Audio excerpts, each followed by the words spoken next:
like to talk with you about the topic of losing someone by suicide, losing a loved one by suicide. And I want to start by sharing my story. I was only 2 years old or even younger when my father decided to take his own life when he was in a deep depression. Yes, and my mother was just pregnant with my brother. He was born 2 months after my father died. Yeah, I just want to share how difficult it is to lose someone because of suicide. I mean, it's always really hard to lose someone. It's always so sad. But with the suicides, it all gets a completely different dimension because it was kind of a choice by the person, even though maybe it was not a conscious choice and it came out of suffering. But still, the person, in a way, decided to take their own life. And this is so painful to realize, yeah, that someone just decided to leave. And as a child of someone who did that, I just went through so much over the years. First of all, it was just denial. As a child, I was just like, yeah, I don't care. I don't have a dad, and it's normal for me. I always said to everyone, it's like they were so shocked when they heard the story, and I was just like, yeah, but I don't really care because I never had a dad, so I'm used to it. So I was just pushing it away. As a teenager, I think it was starting to come out more, but still in an unconscious way. That I think I started to tell myself the story that I am not good enough, and he killed himself because I was not the perfect daughter, I was not pretty enough, I was not sweet enough, I was screaming too much. Maybe I was just a child that you cannot love, because like the first man in my life that was supposed to love me and honor me left me, right? And left me with this huge abandonment wound. And as a child, like, you take it personally in a way, even though it's just unconscious. But I thought maybe it was my fault, and if I had been older, maybe I could have helped him, or I could have gone for walks with him and helped him see the beauty of existence. Yeah,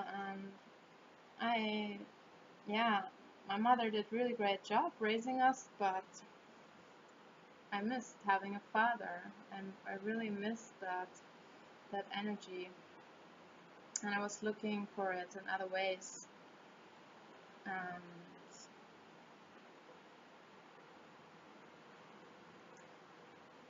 yeah, and then so there's this guilt aspect that I'm describing now. I'm taking it personally, thinking it might be your fault, that you didn't help enough, and maybe it's even harder when you're older and you think, oh, I could really have gone there more often to help him, or I could have talked to him more on the phone or something. So there's this one dimension in the grieving process you have to go through, this guilt. And then another part is anger. Like, what the fuck? Like, how do you leave your family just with a pregnant woman and you just leave? And like, how much this touches me. Like, why? How can you do that to your family? And then you might feel guilty about having this anger because it's this poor man and he was in a lot of pain, obviously. Otherwise, he wouldn't have done that. But it's really important, I found now in my grieving process, that you allow yourself these feelings and you just go, fucking, what the how could you have done that? Like, do you know what are the consequences of your behavior? Of like that I missed having a dad my entire life. I will never have my dad physically present, walking me to the altar, for example, or seeing my first child if I have one, if I ever have one.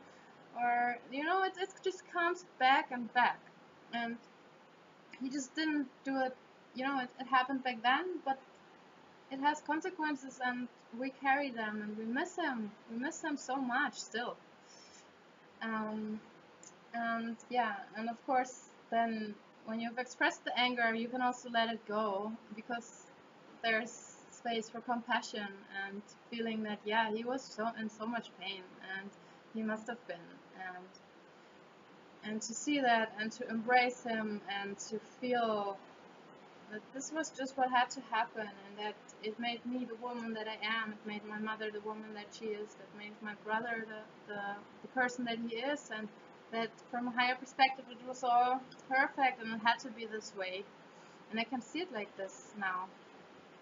But you really have to allow yourself to feel all those feelings, also the ugly ones, and that you feel you shouldn't be feeling, um, out of compassion for the person who died.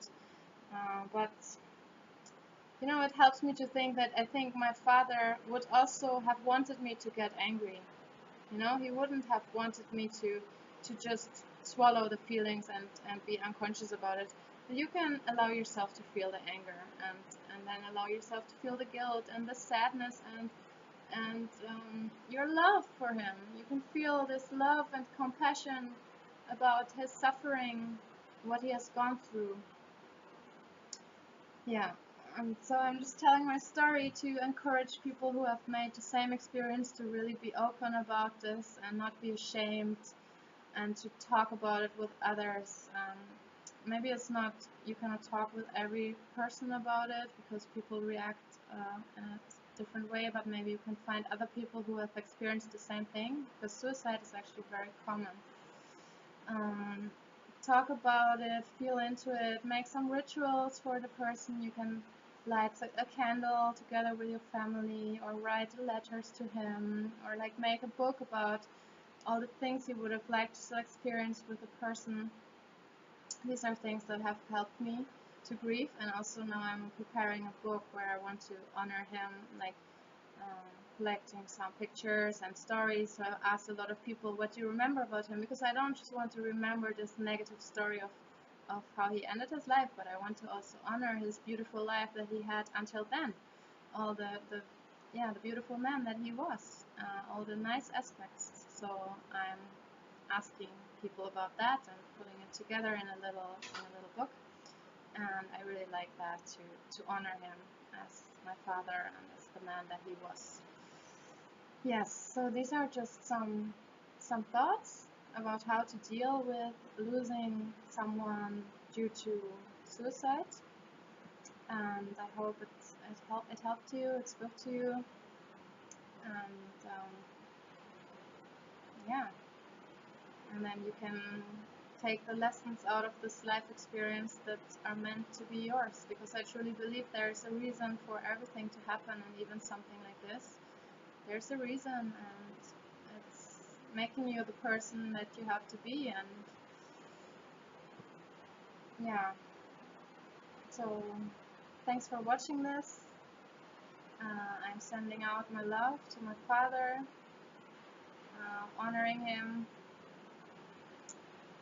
um, and sending love to all other people that have died because of depression, suicide, and to the people related to them, if you're one of them or friends with them. I want to send you my love and compassion and tell you that you're not alone. So, and if you're suffering from depression, I hope that you can find that space of hope in yourself, and the space that still sees the beauty in life and that remembers the beauty of life, and that you can find your way back there and enjoy life, enjoy yourself, find yourself again. Yes, that's my wish for you. Thank you for watching.